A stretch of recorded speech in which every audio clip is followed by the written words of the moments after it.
I've been making review videos now for about a year, and a year on from my original video, I think it's appropriate to revisit the question of what makes a Christian anime and why I think these videos are important. So the basic guidelines are still in place. That all I mean by this phrase is that this anime is safe for Christians to watch. This channel is very reactionary, but it's a reaction to a reaction from mainly conservatives because there's a big specter among right-wingers and evangelical boomers who see anime as being demonic or satanic. What I want these videos to act as, so what I mean when I say Soto no Frieren is a Christian anime, is that anime is perfectly fine to watch. I want these videos to act as this bit of messaging. My main goal of this channel and making these Christian anime videos is to minister to Christians and to advise Christians who really do want to watch anime but want to navigate carefully and want to do everything in their lives unto the Lord. It's a conscious effort that I've wanted to make as well because God does encourage us to rest. That's one of the 10 commandments, which is to keep the Sabbath and rest. I'm by no means encouraging people to spend their whole lives watching anime. I am simply offering options to those who have had a tough day at work and simply want to chill by watching anime, which isn't going to create a division between them and God. However, this is also intended to minister to non-Christians, to the weebs of the world, and I want to make these videos so that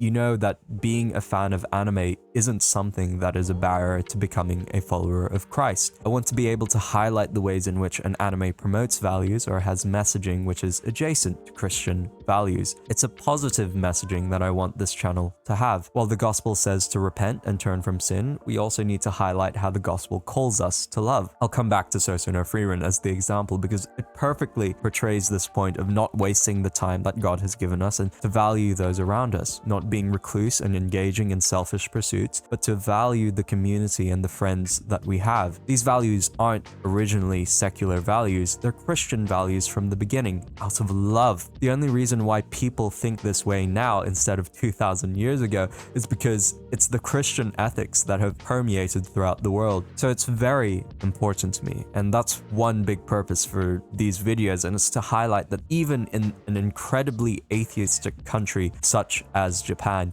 we can still see God's morality reflected in the work of these Japanese animators. As human beings, as images of God, we reflect the values that God has written in our hearts. Not perfectly, but we actually do have that in us. Now, in terms of what disqualifies an anime from being a Christian anime, I have been very really flexible with this, as you may have seen in past videos I've done. I have recommended Rascal Does Not Dream of Bunny Girl Senpai in the past, which may seem very sexually charged in a couple of scenes, but while I think the level of fan service is minimal and doesn't really bother me, I recognize there are people who may be triggered by this very attractive anime girl who dresses in a bunny girl costume for a few scenes at the start of the anime. Similarly to Licorice Recall, which I have also recommended, but that anime dedicates a bit of episode 4 to the girls training in the gym. These are very low levels of fan service, not to the point of an ecchi anime. I do have a level of fan service which I cannot tolerate, like some of the scenes in Chainsaw Man, with Power especially,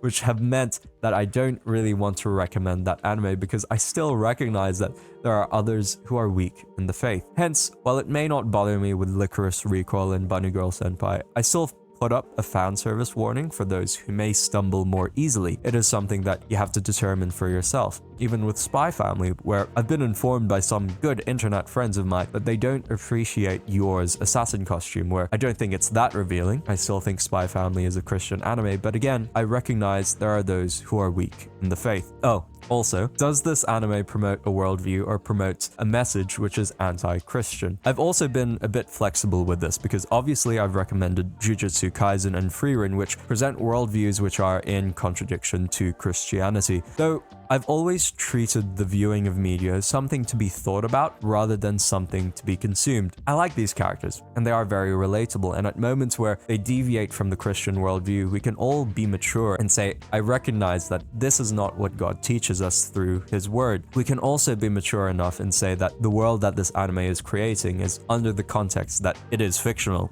and it isn't real. You ought to know that fantasy books like Narnia and Lord of the Rings, while they create fantasy worlds which are not compatible with Christianity, they were written by strong Christian men like C.S. Lewis and J.R.R. Tolkien. So does that mean it's okay to watch an anime that portrays sexual themes? No, of course not, because it is causing you to sin by lusting after a fictional image which emulates a real individual. The reason why I think it's then okay to watch an isekai or fantasy anime like Soso no Frieren, because we're under the impression that this world that this anime is creating isn't real. And we can be mature and say, I can recognize the ways that this anime is not in line with Christian teaching, but I can also recognize the good values that this anime is promoting. So I hope that clarifies a couple of things with this channel and this series moving forward. As I always encourage you to do not violate your conscience. If something personally disturbs you, I'm not forcing you to watch an anime, and it's something between you and God that you'll have to seriously talk to him about. I'll also add that, like I said at the start of the video, with these matters of everything we do, simply do it unto the Lord. In our work, in our demeanor, in our studies, in our reading, and of course, as we rest and enjoy different pieces of media, simply do it unto the Lord.